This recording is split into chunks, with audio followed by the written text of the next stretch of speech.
వస్తుంది. ముందు రెంట్లో ఉండేవాళ్ళం, ఇప్పుడు 2 years అయింది ఓన్ హౌస్ తీసుకున్నామండి. లోన్ తీసుకుని 30 lakhs మాకు లోన్ ఉందండి ఈ ఇంటికి. లోన్ తీసుకుని ఇల్లు కొన్నాం. ఇలా అవుతుందని అనుకుంటాం. ఈ ఒక ఇల్లు తప్ప మాకు వేరే ఆప్షన్ ఏమీ లేదు. నాకు 2 ఆడపిల్లలు, 24 years పెద్ద అమ్మాయి. మరి దానికి పెళ్లి చేయాలా లేదంటే కొత్త ఇల్లు కొనుక్కోవాలా? ఈ అమౌంట్కి బయట ఇల్లు కూడా రాదు. మీకు తెలుసు కదా చుట్టుపక్కల ఏం రేట్ అని. ఎక్కడికి వెళ్ళాలి చెప్పండి మీరు ఈ టైంలో? ఇక్కడ ఈ మ్యాక్సిమం లోన్ వాళ్ళే ఉన్నారండి. కొంతమందికి 30, కొంతమందికి 50% అలాగా లోన్లో ఉన్నాం. నాకైతే 30 lakhs లోన్, నా ఇల్లు కాబట్టి నాకు తెలుసు. ఇప్పుడు సడన్గా నువ్వు ఖాళీ చేసి వెళ్ళిపోతే ఎక్కడికి వెళ్తాం మీరు చెప్పండి? అవ్వాలి, అది కూడా తెలియదు. పజల్ కదా.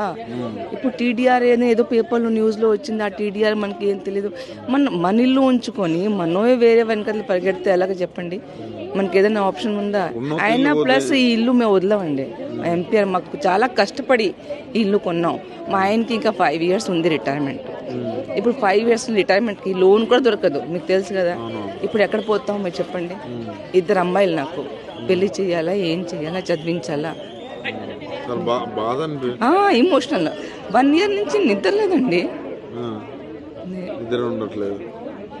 ఇప్పుడు సడన్ గా కాలేజ్ చేయమంటే ఎక్కడ వెళ్తాం? ఎందుకు ఈ గవర్నమెంట్ ఇట్లా చేస్తున్నారు ఏమో. ఇంకా ఇంత ప్లేస్ ఉంది, చేసుకోండి మీరు డెవలప్. మేమే మీకు హెల్ప్ చేస్తాం ఏదన్నా చేయాలి అంటే. ఒక అపార్ట్మెంట్ తీసేసి మీకు ప్రైవేట్ ప్రాపర్టీ కడతారు. ఏంటి కడతారు? ఇక్కడ హోటల్స్ గిట్ట కట్టుకుంటారు. ఏం లాభం చెప్పండి? ఇంతమంది రోడ్డు వేసి ఏం లాభం చెప్పండి? 450 flats అండి. ఎక్కడ పోతాం? సడన్ గా వెళ్ళిపోతే ఎక్కడికి వెళ్ళిపోతాం చెప్పండి? అందరు అఫోర్డ్ చేయలేరు కదా. అందరు మాక్సిమం 90% మిడిల్ క్లాస్ వాళ్ళు ఇక్కడ. పోయిన గవర్నమెంట్ ఏమన్నా మిమ్మల్ని ఇబ్బంది లేదండి. నేను ఇక్కడ నుంచి 2020లో వచ్చాను. నేను 2020 అరౌండ్ అలా వచ్చాను.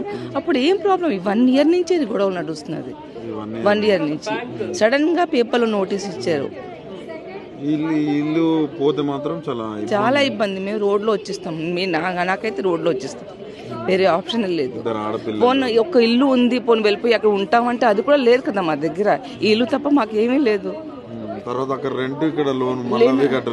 కట్టలేము. ఎక్కడ వెళ్తాం? మళ్ళీ పిల్లలు 2 ఆడపిల్లలు పెళ్లి చేయాలి. విగ్రహం కోసం అదే నేను అంటున్నాను, తప్పు కదా.